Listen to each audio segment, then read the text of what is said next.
Hi, I'm Erica Seidel, and today we're going to talk about culture.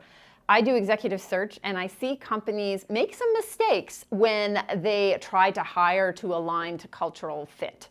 One of the first mistakes that I see is platitudes. So companies will say, we have a work hard, play hard culture, but then they don't substantiate it. So instead of just saying something that every other company is saying, bring an example to kind of make the culture come alive. Talk about how you do work hard. Talk about how you do play hard. Talk about how your culture is distinct from others. One question I ask when I start working with a company is, what is something that surprised you when you first started working here? And what is something that would happen here that would not happen in another kind of company?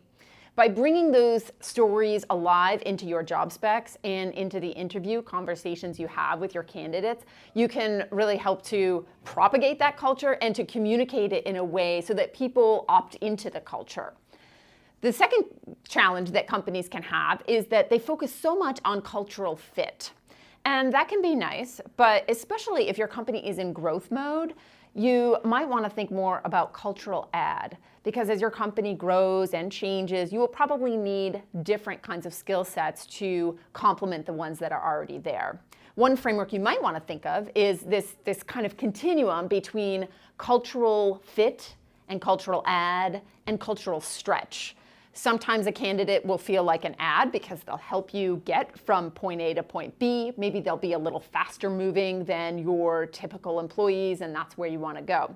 Other times, a candidate might be too far in the cultural stretch dimension, and they might be what you really might need, but maybe it's a little uncomfortable for you. So think about where candidates fit along those dimensions. If you have questions about it, make sure that you lean into those questions and discuss them with the candidate and discuss them with each other. Too often companies will interview a candidate and then they'll send some emails around saying, oh, this person did not feel like a good fit. They take that at face value.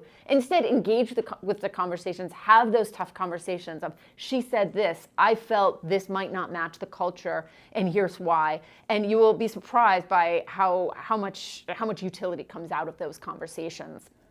And the last thing where companies can sometimes get tripped up is they can conceive of their culture as fixed.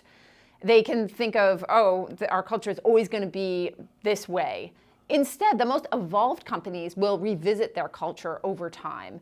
Every year, the CEO might send out a survey to employees saying, how has our culture changed over the last year? When you look at the new people coming into the company, how have they stretched or evolved our culture? How should our culture evolve going forward? If you think of your culture as a living, breathing thing that is not just imposed from the top, but is also something that your employees and your ecosystem will contribute to, it will be stronger and it will be a culture that grows with you.